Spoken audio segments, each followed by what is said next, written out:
Right, here we're looking at section 2.1, and our essential question for this section is how do the constants a, h, and k affect the graph of the quadratic function g of x equals a times the quantity x minus h squared plus k.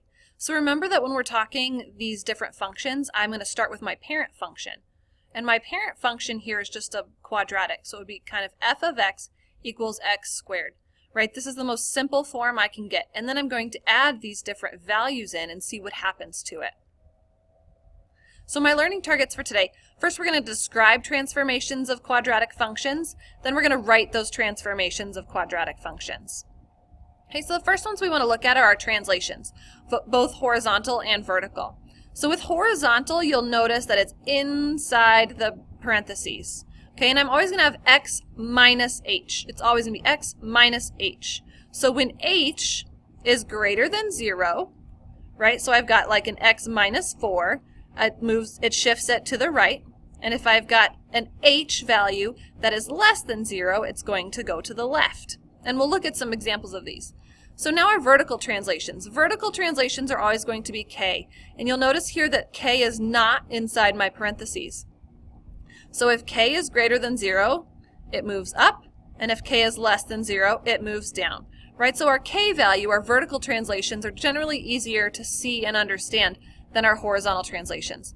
But let's look at a couple of examples of these, and then we'll see what we can see. So describe the transformations of f of x equals x squared. So here's our parent function. And then we're going to do the transformations to get us to x plus 4 squared minus 1, and then graph each function. Okay? So the first thing I notice is that honestly, the things that I've changed, right, is I have a value here, and I have a value here. And I'm going to use different colors. Well, I know that I always have to write this as x minus something squared, right? Always x minus. Well, so I want to take this and turn it into a minus. So it's going to be x minus a negative 4 squared. And then this is going to be a negative 1, right? So this is going to be plus a negative 1. So this kind of tells me the values that I'm using. So I see inside my parentheses, I have a negative 4, so I know I'm going to be shifting my graph to the left 4 units. This 1 out here is a negative 1, so it tells me I'm going to be shifting my graph down 1 unit. So now let's look at what we've come up with. Okay, so here's exactly what we did. We just rewrote this, so I have x minus h, and then plus k. So now I can see my h and k values, so I shift my entire graph to the left 4, and down 1. And this is what my new graph looks like. I don't have any stretching or shrinking yet. I just have shifted the entire graph. So here are a couple to try. First, see if you can identify your h and k. That's always going to be our first step, is finding our h and k, because that tells us where we translate our graph to.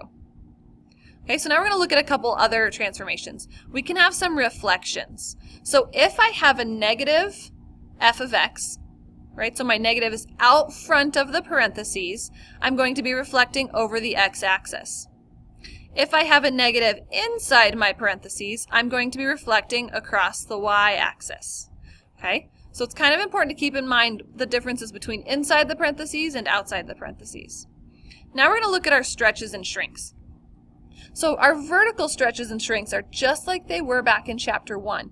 And think of it as if I'm standing there and somebody stretches me, I get taller and skinnier. And if somebody shrinks me, I get kind of shorter and fatter. So again, vertical is going to be outside the parentheses. Horizontal, inside the parentheses. Just like with our translations as well. Anything horizontal will be inside my parentheses, and anything vertical will be outside the parentheses. Okay? So again, I can look at this. And just look at these pictures and see kind of what we're looking at, right? They're very similar. So, and we always discuss how they get close towards the axis or away from the axis, okay? So check those pictures out, make sure you've got them. So now we're going to describe the transformation, and here's my parent function, quadratic, right? F of x equals x squared, and now I'm going to do some stuff to it. I'm going to do these transformations. So here I see I have a negative, so I know I'm going to have to reflect it. I also have a fraction, so let's see what that makes it look like. Okay. So here's my reflection. Since I started in this black graph, this is my parent f, and I get to g. So I reflect it, and I see that I have a 1/2. This is a vertical shrink, right? And remember, vertical shrink I know because it's less than 1, so I know it's going to get a little shorter and fatter. It's going to get closer to the x-axis by a factor of 1/2. So now let's look at g of x. There's a couple of things being done with g of x. I see something, a number inside the parentheses, so I know it's going to be a horizontal stretch or shrink. But then I also see this number out here. This is outside my parentheses, and this is going to be my vertical translation. So let's look at this. So here's just kind of my general form. So my graph is this horizontal shrink by a factor of 1/2.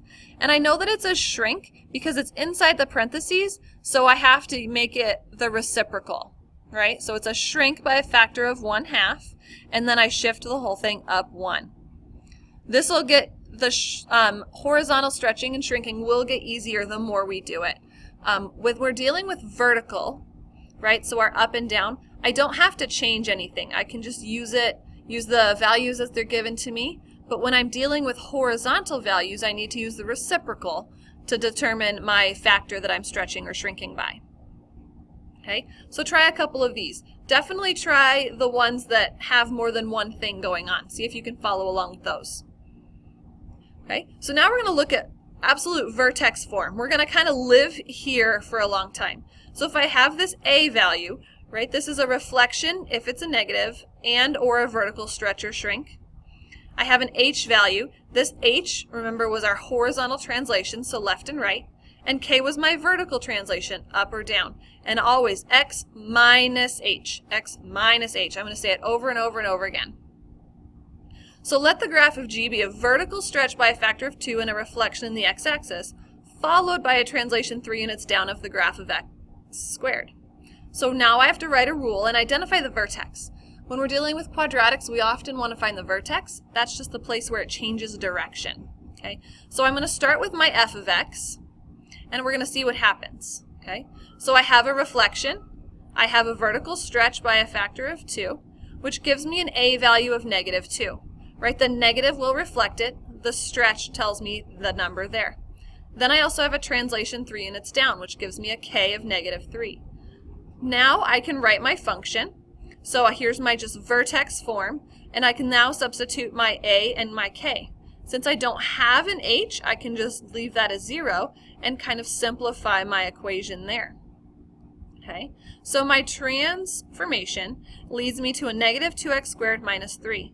So the vertex is always going to be h comma k, which makes things a little bit easier, and that's why we use vertex form. So my h here, I didn't have an h, was 0.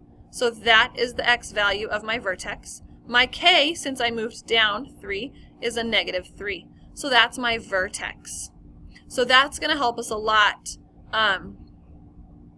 later on. There's another method we can use to do this. It does the same thing, only just a little bit different. Okay, so we're going to do the transformations one at a time. So first I write my function that represents the reflection and the vertical stretch. So I know that I multiply the output times a -2. So I end up with -2x squared. So now I notice that I have that vertical translation of down 3, and I can write it that way. I still am going to end up with the same vertex. For me, this first method is just easier, kind of trying to figure out what all am I doing to it, and then I can write my function from there. Okay, so here's our next example. So let the graph of g be a translation 3 units right and 2 units up, followed by a reflection in the y-axis of this graph. So you'll notice here I'm not actually starting with my parent function, I'm starting with another function. So now I have to write a rule. Okay, so I'm going to go ahead and write my function that represents my translation of f, right? Because I translated 3 units to the right and 2 units up. Okay, so here's kind of what I'm looking at. So left and right is inside my parentheses, up and down is outside. So here's what it would look like for 3 units right and 2 units up. So I subtract 3 from the input and add 2 to the output. Okay, so now I can just kind of simplify a little bit. So everywhere in my original equation where I had an x, I go ahead and I substitute this in. I substitute my x minus 3 in, and then at the end I add that plus 2. Okay, then I go ahead and multiply these out and simplify. So now I have to take that same function and figure out how I can reflect it So I go ahead and I write my generic equation for a reflection. And then everywhere in here where I see an x, I plug in a negative x, which gives me x squared plus 11x plus 26. And that's as simple as I can get that. So first I always want to look at things in little steps and see what I can come up with. So here's our modeling, right? And we always want to apply these to kind of some real world situations and look at what they look like with word problems.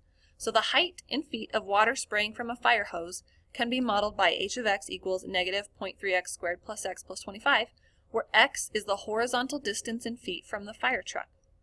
The crew raises the ladder so that the water hits the ground 10 feet further from the fire truck. Write a function that models the new path of the water. So here's kind of what we do. And we don't always have to follow all of these steps, right? So we have to just kind of figure out. And I know I'm going 10 feet farther. So I would always kind of, draw myself a picture, right? So if this is what I'm looking at, here's kind of my fire truck. And here's the water spraying. Okay? So I know that I raise this up some so that it hits 10 feet further. Plus 10 feet. Okay? So I know that I'm moving 10 more feet to the right. Okay? So I'm also going to graph my original function. And h of 50 is equal to 0. So that tells me that the water originally hits the ground 50 feet from the fire truck. So I can use this, I can use my graphing calculator, or I can use Desmos. Let's look what it looks like in Desmos. So when I graph this in Desmos, here's what I get. This is just that original equation. So I can see here, right, that I start at 25 feet. That's how high it is to start. And it does land 50 feet after it leaves the truck.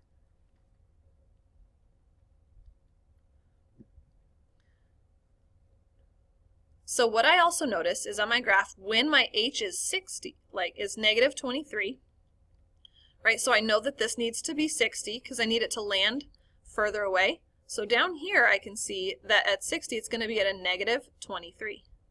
So I can know that if I shift the entire graph up by 23 units, that will help me, that'll move the water further away. Okay, so that's what I go ahead and I do. I go ahead and add 23 to the output since this is a vertical translation, right? I'm shifting the whole thing up. So then I can just substitute that in and simplify. So the only thing that really changed is this last constant value in my graph. So now I can go ahead and graph this new one and just double check. Let's go ahead and do that. Let me copy this and paste it. So there's my exact equation. So when I translate this up 23, there's my new equation that I just came up with, and I see that my graph does cross at 60 feet. So I know I was right. So I can use all of the different points in my graph just to double check where I'm at and kind of see what it looks like. So the next thing we have is just a couple of monitoring progress. Really, I want you to look here at some of these word problems. So look at what happens if I'm trying to get the water 10 feet closer to the fire truck after lowering the ladder. What would I do there? Okay, really look at these word problems and spend some time thinking about them. Because the easier the word problems get for you, the easier the entire section will be. So let's look back at our learning targets. First, we described the transformations of quadratic functions, and then we were able to take the different transformations and write those transformations into my functions. So now that we've worked through both of these learning targets, go ahead and work on this homework for this section.